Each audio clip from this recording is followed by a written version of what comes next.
Pengen sharing yang pertama ya, ini adalah mengenai langkah dari Warren Buffett dan Berkshire Hathaway yang mengakuisisi atau membeli sejumlah kepemilikan saham di oil and gas. Nah, untuk lebih jelasnya saya udah save beberapa data pendukung ya. Nah, ini dia nih ya, yang pertama yang saya mau share ke teman-teman semua. Ya, jadi kalau teman-teman lihat di sini, ini adalah data top 15 Berkshire Hathaway Holding. Ya, ini adalah data per akhir tahun 2022 atau 31 Desember 2022. Nah, di sini kalau misalkan teman-teman lihat ya, nomor satu udah jelas ya, masih Apple. Jadi pegangan terbesarnya Berkshire Hathaway 41,76% dari total portfolio. Ya, kemudian disusul oleh Bank of America. Nah, cuman dari top 15 ini, kalau misalkan teman-teman lihat ya, itu yang saya highlight tuh. Ya, ada Chevron, ada Occidental, ya, CVX dan OXY.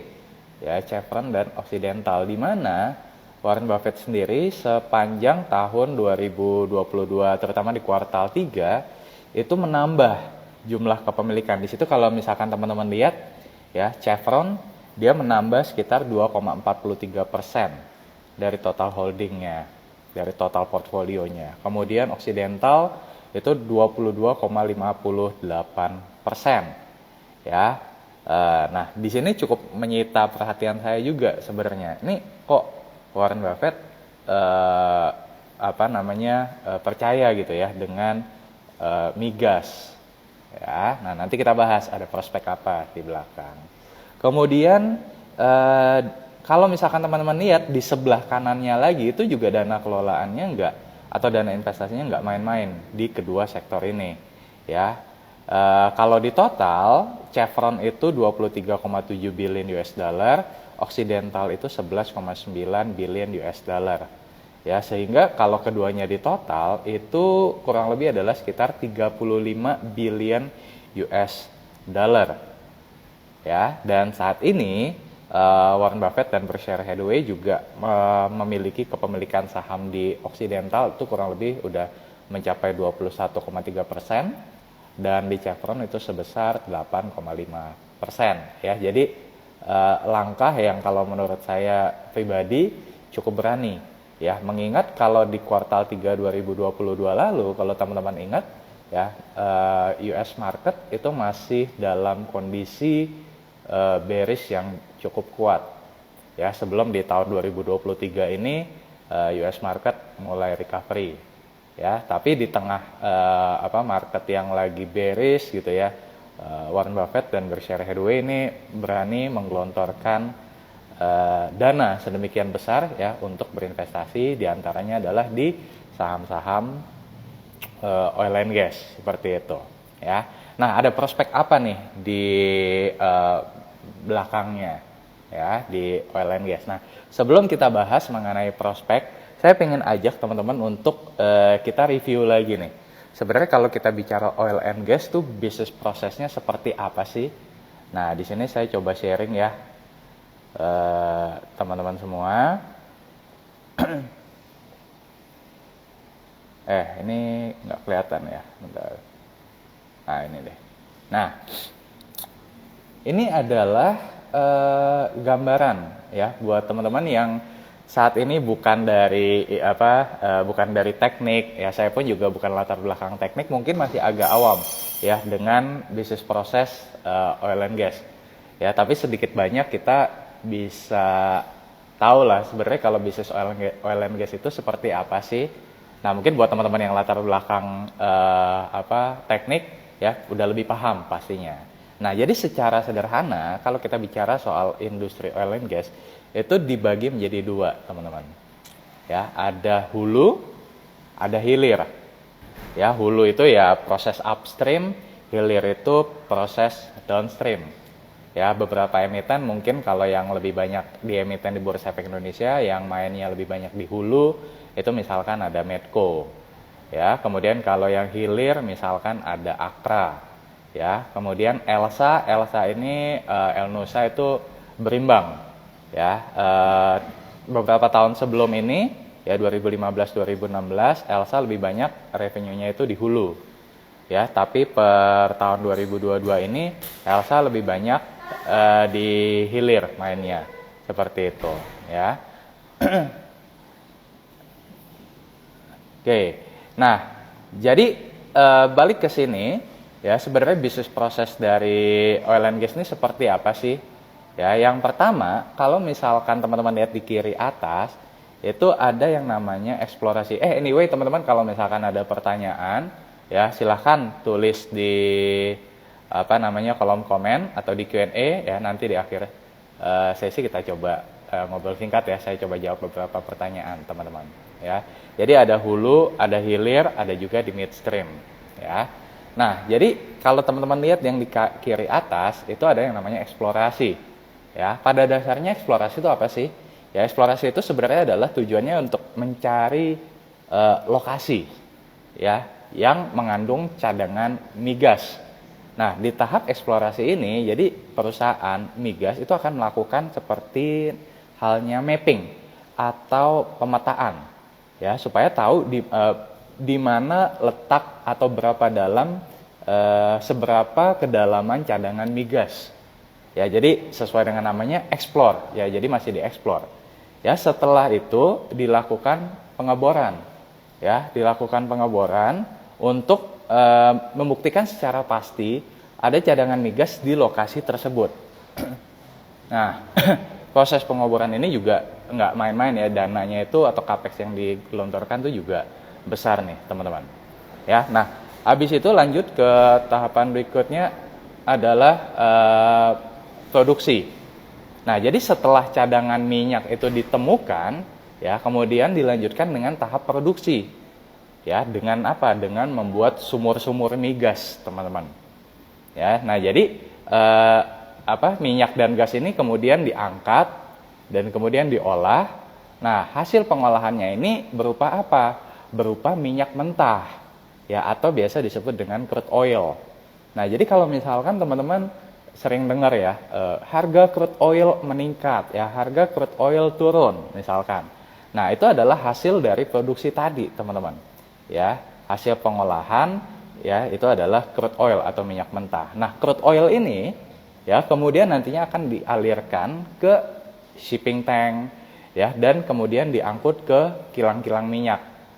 Nah, setelah itu barulah proses lifting itu terjadi. Ya, lifting di sini maksudnya adalah ketika minyak, ya, dan gas atau migas itu berpindah dari produsen ke konsumen. Ya, baru di bawahnya kalau misalkan teman-teman lihat, ya, dialirkannya kemana? Ada banyak, ya, ada ke ada yang diekspor, ya, kemudian ada juga ke kilang minyak, kemudian ke industri, kemudian ke listrik, ya, pabrik, depo, dan mungkin yang lebih familiar dengan teman-teman adalah ke SPBU. Nah, jadi itu secara sederhana proses-proses produksi dasar di bisnis migas, seperti itu. Ya, sampai sini mungkin semoga teman-teman jadi lebih aware dulu, ya, mengenai bisnis migas. Nah, pertanyaannya adalah banyak yang nanya ke saya ke DM gini, Warifan, kalau misalkan harga minyak naik, ya, mana nih emiten yang dalam tanda kutip mungkin paling diuntungkan? Ya, dari proses bisnis ini, ya, memang terlihat bahwa bisnis hulu itu lebih diuntungkan atau lebih akan lebih mendapatkan manfaatnya, ya. Nah, tapi yang emiten yang yang misalkan kayak jasa pendukungnya, ya, atau supporting servicesnya kayak Elsa itu juga akan diuntungkan, teman-teman. Ya, kalau misalkan, ya, emiten yang di hulu tadi memproduksi lebih banyak, ya, maka kebutuhan akan jasa seismik misalkan, ya, itu juga pastinya akan meningkat dong. Ya, sama halnya kayak batu bara. Kalau misalkan harga batu bara naik, ya, emiten-emiten yang punya lahan batu bara pasti akan mendapatkan keuntungan, ya. Tapi emiten-emiten yang kayak Petrosi misalkan yang adalah supporting services ya dari batubara juga nantinya akan diuntungkan gitu. Jadi ada efek multiplier-nya. Nah, demikian pula dengan emiten yang bermain di hilir. Ya, seperti misalkan Akra ya, karena mobilitas akan meningkat ya, maka emiten yang bermain di hilir pun juga akan diuntungkan seperti itu. Ya, jadi kurang lebih itu ya teman-teman yang gambaran proses bisnisnya seperti itu. Nah, jadi tadi kita udah bahas ya mengenai pertama tadi saya sharing mengenai langkah Warren Buffett untuk membeli sejumlah besar kepemilikan saham gitu ya, dalam jumlah yang cukup besar di Chevron, kemudian di Occidental ya, 35 billion US dollar saat ini. Dana yang diinvestasikan itu bukan dana yang kecil ya, ada something juga berarti kan kalau kita menangkap message-nya dari Warren Buffett. Kemudian tadi saya sharing bisnis prosesnya seperti apa ya. Nah, sekarang saya ingin sharing juga ke teman-teman ya mengenai produksi, mengenai kondisi ya, mengenai kondisi baik itu dari sisi produksi minyak maupun gas ya dalam 10 tahun terakhir. Nah, di sini saya coba sharing ya. Nah, ini ya, pertama mungkin saya masuk ke minyak dulu. Ini adalah data laju produksi minyak bumi ya selama 10 tahun terakhir. Ya, tadi kalau di gambar sebelumnya ya, teman-teman ingat, teman-teman tadi lihat ya, ada eksplorasi, kemudian ada produksi. Nah, ini adalah data laju produksi minyak bumi selama 10 tahun terakhir. Ya, di sini kalau misalkan teman-teman lihat ya, secara tren produksi minyak bumi di Indonesia itu memang dalam tren penurunan dari tahun 2011. Kalau misalkan teman-teman lihat di sini ya, itu sekitar 902.000 barel oil per day atau BOPD, itu satuan yang biasa digunakan ya teman-teman ya. Jadi 902.000 barel oil per day ya. Di tahun 2021 di situ terlihat menjadi 658.000 barel oil per day ya. Dan di tahun 2022 sendiri ya, datanya emang belum masuk di sini, tapi berdasarkan data dari SKK Migas itu sekitar 612.000 barel oil per day atau BOPD ya. Jadi memang turun ya realisasi produksi minyak bumi. Ya, nanti saya jelasin ya kenapa kok turun ya. Apakah ini artinya kalau gitu artinya nggak bagus dong Korifan ya, kalau misalkan produksi minyaknya turun, nanti saya jelasin ya. Ini minyak bumi teman-teman. Kemudian kalau kita lihat lagi, nah ini saya coba sharing ya. Ini adalah gas ya, ini adalah gas. Nah, jadi sama halnya dengan minyak bumi tadi ya, laju produksi gas bumi selama 10 tahun terakhir itu juga kalau teman-teman lihat di grafik ini, itu juga dalam tren penurunan ya. Di situ terlihat dari tahun 2011 itu sekitar 8,4 miliar kaki kubik per hari ya. Sementara di tahun 2021 di situ terlihat 6,6 miliar kaki kubik per hari ya. Dan di tahun 2022 ya, berdasarkan data yang saya himpun atau saya dapatkan dari SKK Migas, itu adalah sebesar 5,3 miliar kaki kubik per hari. Nah, jadi dari sini teman-teman lihat bahwa produksi baik itu minyak bumi maupun produksi gas bumi itu dalam tren penurunan.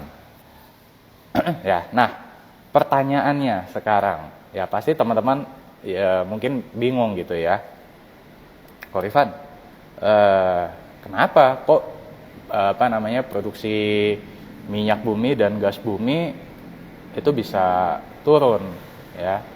Nah, jadi memang ada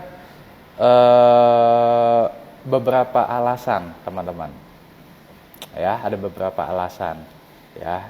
Yang pertama, ini memang berkaitan dengan usia sumur ya yang sudah semakin menua. Ya, tadi kan saya mention tuh di awal ketika proses eksplorasi kemudian produksi itu kan akan dibuat sumur-sumur. Nah, sumur-sumur itu juga punya usianya, teman-teman. Ya, seiring dengan bertambahnya usia sumur, kemampuan untuk produksinya pasti akan menurun. Ya, sama lah kayak manusia. Ya, sama lah kayak manusia. Manusia kan semakin tua ya juga punya keterbatasan. Nah, sumur yang tua itu juga punya masalah yang harus diatasi ya kalau tidak di treatment. Ya, bahkan kalau misalkan tidak di treat dengan baik ya produksinya itu bisa berhenti, teman-teman. Ya, nah pertanyaannya adalah kalau gitu kenapa sumur-sumur yang tua ini nggak langsung nggak buat sumur-sumur baru lagi, Korifan? Kenyataannya nggak semudah itu. Ya, karena untuk membangun sumur-sumur tadi itu butuh modal yang besar.